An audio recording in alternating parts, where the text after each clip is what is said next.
Welcome to SciSage, where everything is simple. Today, we're diving into one of the most mysterious and, frankly, misunderstood parts of our lives. What in the world is our brain doing when we're asleep? Here's the journey we're going to take. First, we'll look at the terrifying cost of not getting enough rest. Then, we'll ask a huge evolutionary question. Why do we even sleep at all?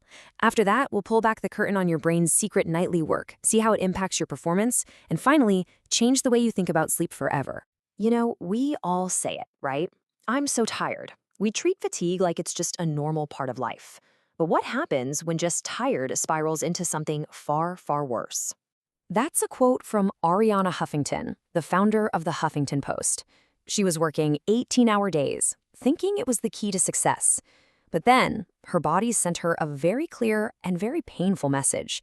She realized that what she thought was success was actually just a fast track to burnout. And this isn't just about individual burnout. It scales up, sometimes with catastrophic consequences. Take the crash of American Airlines Flight 1420. The pilots had been awake for more than 16 hours. Or look at the Space Shuttle Challenger disaster. A crucial contributing factor? Key managers had barely slept, leading to a chain of terrible decisions and a $3.2 billion tragedy. So, all these dangers, they make you wonder, if being tired is so risky, it raises a much bigger, more fundamental question when we look back at our own evolution. I mean, really think about that for a second. For our ancient ancestors, going unconscious for 8 hours every night was like putting up a giant free meal sign for every predator in the area. It is an enormous risk. So whatever the benefit of sleep is, it must be so incredibly important that it was worth that life or death gamble, night after night. What could possibly be that important? Well, the answer to that evolutionary riddle is found in the absolutely astonishing work your brain is doing the entire time you're asleep. It is anything but turned off. Okay, here's a brilliant way to understand it from Professor Matthew Walker. Think of your brain's memory system like a computer. You've got the hippocampus, which is kind of like a small USB stick. It's great for quickly saving new files, your memories from the day, but it has a limited capacity. And then you have the cortex. That's your brain's gigantic hard drive with a seemingly endless amount of space for long-term storage. So here's what happens. Every night while you're in deep sleep, your brain starts a massive file transfer. It takes all the new information from that small, temporary USB stick and moves it over to the massive, permanent hard drive.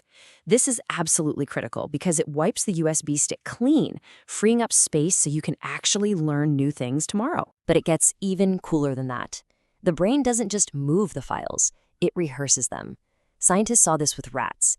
They recorded their brain activity as they ran through a maze, and then they recorded it again when the rats were asleep. And what did they find? The exact same brain cells were firing, in the exact same sequence, but at 10 times the speed.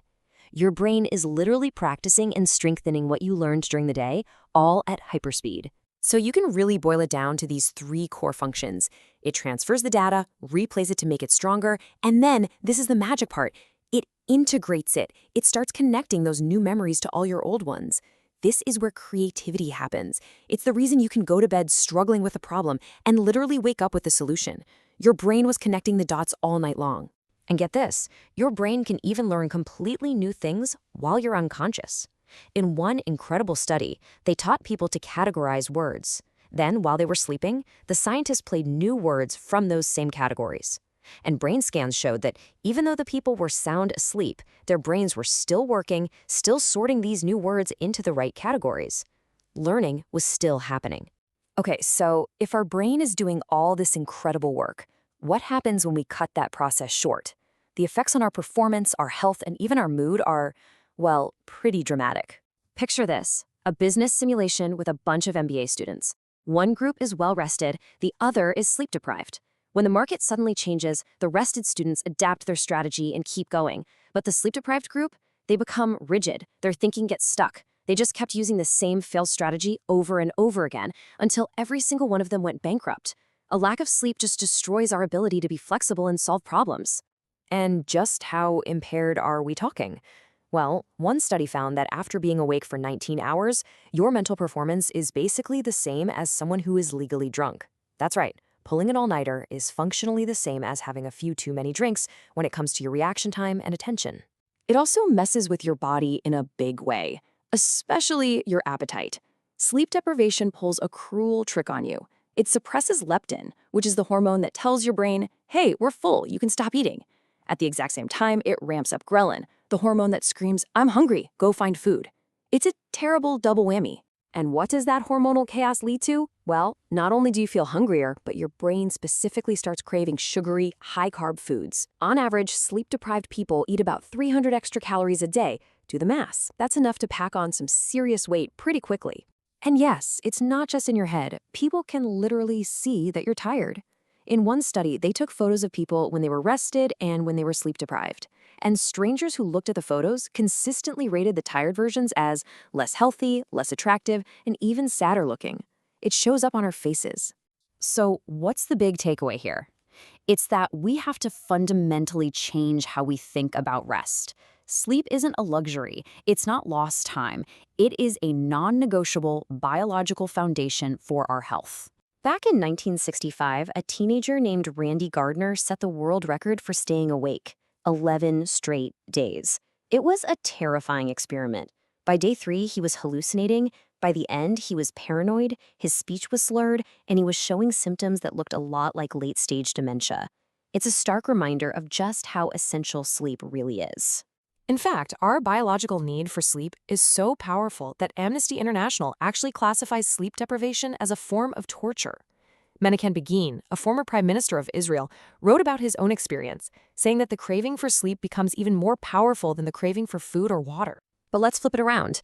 Beyond just preventing disaster, sleep is an incredible engine for creativity. Think about Dmitry Mendeleev.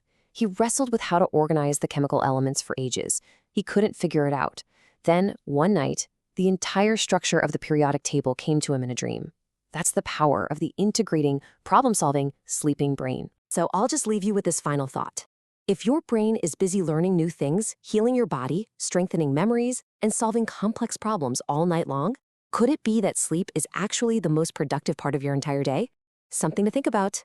Thanks for joining this explainer. I hope you have a truly productive night's sleep tonight.